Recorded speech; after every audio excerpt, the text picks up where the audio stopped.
Good morning, family, and welcome to today's Lessons for Life. Today's Tuesday, November 4th, 2008, and today we're reading Genesis chapter 36, and as always, I do encourage you to read the entire chapter through for yourself, because there's more in this chapter. I'm going to really focus on one thing, but we're talking here about Esau now. The last few chapters we were talking about Jacob.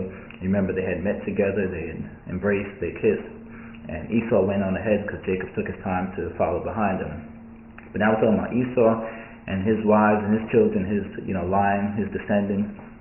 And one thing stuck out to me as to what happened with Esau is that it says that he went into the country, because remember now Jacob's coming up and in that same area, but Esau went into the country, and it says the reason why is because for their riches was more than that they could dwell together.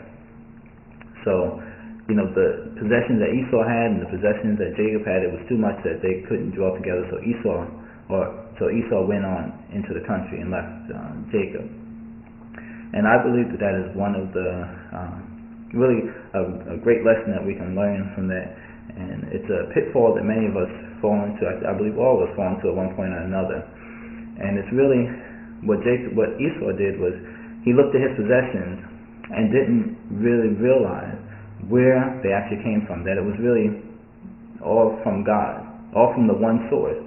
It was all from God, and he said, you know what, let me take my piece of this pie and let me go off into the country, because it's too much that we can't dwell together. Because in reality, what Esau had and what Jacob had, it was still all from one source. It was still all from God, and they are really just stewards of it. They're just the watchers over it, or the keepers of it. And I believe this is a good lesson for us to learn, because it's so much better, or we can be so much more advanced, so much more powerful if we can stay together. If we don't see the little bit that we have and say, okay, well, let me take my little bit and come over here and start working on my own. And then another person takes their little bit and comes over this side and starts working on their own. Another person takes their little bit and goes over that side and starts working on their own. Because even though each one individually can be successful and be prosperous, it would be so much better together if they can work together, realizing that everything they have is not really their own, but it's really from God anyway. And that's, like I said, a pitfall, because when we separate ourselves, we actually divide up our strength, as opposed to sticking together and actually just being that much more powerful, that much stronger. So Esau showed this where it says that our riches was too much that we can't dwell together. And then actually, as you look even down the line of his sons, and then it goes into the dukes or the kings, and how they actually later on in chapter you see that they're separated even in their land by their possessions. And I believe that's an example of how people are putting even their finances or their material things in front of God. Really looking at their own material possessions as opposed to seeing that really all came from the one source, from God. And it's all one universe. It's all one universe. So we're all getting everything from one source, from that one power that's God. So that's an important lesson I really want you guys to be aware of and watch out for, so it's not a pitfall.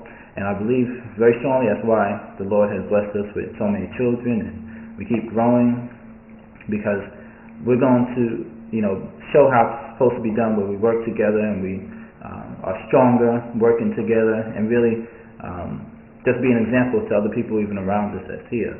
And I just want you to keep this in mind as you grow up, as you continue, and even with your children, and just instill this in them too, that just working together and seeing how powerful you can be working together, and not taking a little bit and taking it over here and taking another little bit and taking over there. Because when you divide it, like I said, you actually separate your strength. But together, it's better together. It's so much stronger if we can work together. And it's not even just with your family. It can be also with your close friends, those of like precious faith. Those are people that, as long as you can work together, as long as we pool our resources together, we can be that much more so advanced. And we get past I want to have my little bit here, I want to have my little bit there. And that's something that me and Mommy have been talking about for a little while, about putting some stuff together and really working together to just be that much stronger. So that's an important lesson that we can get from this chapter today about Esau separate himself because of that. And actually, as you see further down the line, how even his sons and his descendants actually separate themselves even in their own land because of their possessions. So let's not let our possessions get in between of our relationship with God, and even how we recognize that we're only stewards of everything that belongs to God anyway. Okay, and that way we'll be stronger and we'll be that much more advanced. So today, go ahead and create yourself a wonderfully blessed day today, and we will talk again tomorrow.